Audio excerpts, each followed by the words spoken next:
Everything I see or read about these Canadians just makes me want to puke!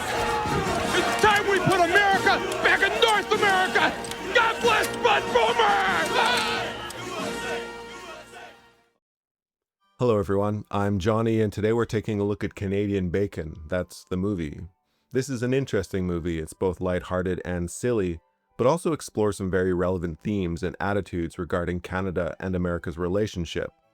So let's talk a little bit about why this is both a fun movie and a serious one, with some poignant political commentary.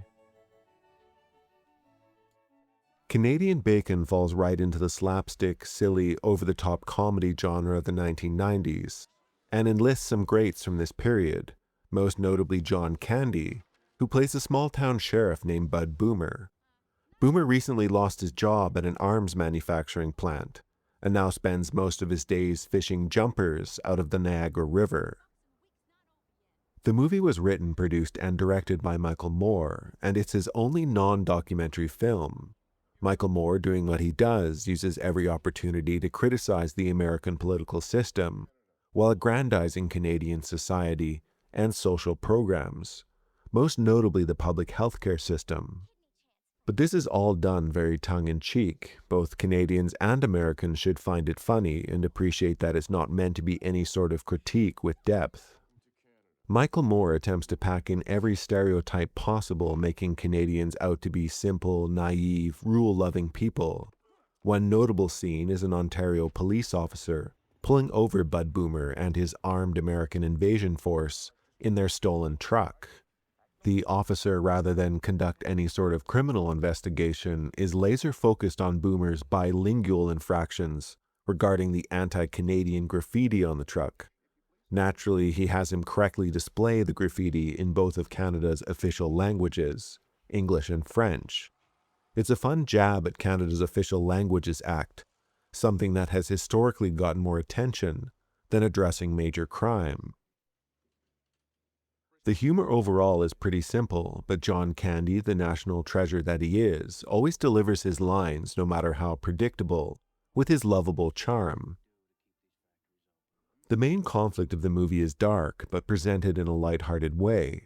An American arms corporation hijacks America's nuclear missiles and threatens a global apocalypse, all while Canada is seemingly to blame for it. The conflict begins when American arms manufacturers become threatened by the end of the Cold War and fear a loss of business. The American president likewise feels the lack of international conflict gives him no angle to stir up nationalism and support in the polls. The movie speaks out in a loud and transparent way against the American military-industrial complex and the ties between nationalism and politics. But besides these themes, it's the provocative quotes and attitudes in this movie that stand out today more than they did 30 years ago when this film was made. There are some pretty incredible lines in the film from the president and his staff, including questioning if Canada is actually a real country, referring to Canada as the 51st state. And then there's the typical USA chanting mob, which states it's time to put America back in North America. Sounds familiar, right? This satire has become all too real today. So here's my new political take on this movie, which is now over 30 years old. The danger of the mentality presented in the movie is that it spurs on blind nationalism and sows seeds of division, imperialism, and downright hate. Worst of all, hate for one's own neighbors. The objective, undeniable truth is that the United States is the strongest and wealthiest country on earth because it follows, at least most of the time, the rules-based world order. By respecting sovereignty, international law, and other nations, America has been able to dominate trade and political relationships the world over. Much of the world eats at McDonald's, uses a Visa, and watches American television. When nationalism turns into expansionism, it is typically when a demagogue is in power, who seeks support by appealing to prejudice, or by creating prejudice in ordinary people. The movie highlights how sometimes it's your neighbor who is the easiest target, and this is historically true in terms of world conflict. It should also be known that a demagogue leader will typically abandon rational arguments. A rational argument would be that America has access to all of Canada's resources due to a shared history and integrated economy. A further rational argument is that large empires are inherently unstable, as the government, at least a democratic one, has a harder time representing a vast and diverse voter base.